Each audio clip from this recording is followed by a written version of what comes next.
گوجری زبان میں اپڈیٹ سنیے۔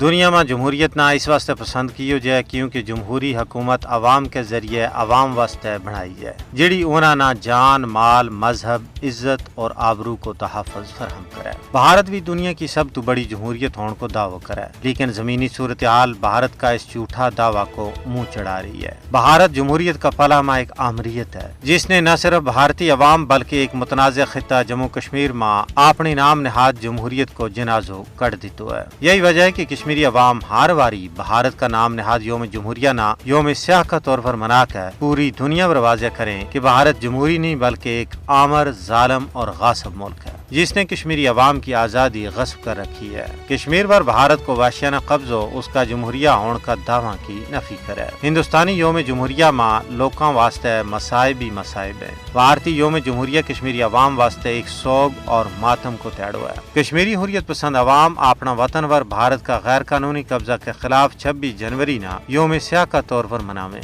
بھارت کو کشمیریوں کا حق خود ارادیت تو انکار اس کا جمہوریہ ہونے کا دعویٰ کا برعکس ہے۔ کشمیری عوام 26 جنوری نہ یوم سیاہ کا طور پر اس واسطے میں مناویں تاکہ بھارت کا جمہوریت کا دعویٰ نہ پوری دنیا کے سامنے بے نقاب کیا جا سکے۔ اصولی طور پر بھارت نہ یوم جمہوریہ منان کو کوئی حق نہیں کیونکہ اس نے بندوق کے ذریعے مقبوضہ ریاست جموں کشمیر پر اپنا قبضہ جما رکھی ہوا ہے۔ بھارت کس منہ نال جمہوریہ کو دعویٰ کرے جبکہ اس نے بزور بندوق کشمیریوں کا تمام بنیادی اور جمہوری حقوق پامال کر چھوڑے ہیں۔ مودی حکومت کا 5 اگست 2019 کا اقدامات نے جمہوری اصولوں کی بے توقیری میں اور بادو کی ہوا ہے۔ یہ ساری صورتحال عالمی برادری واسطے چشم کشا ہے۔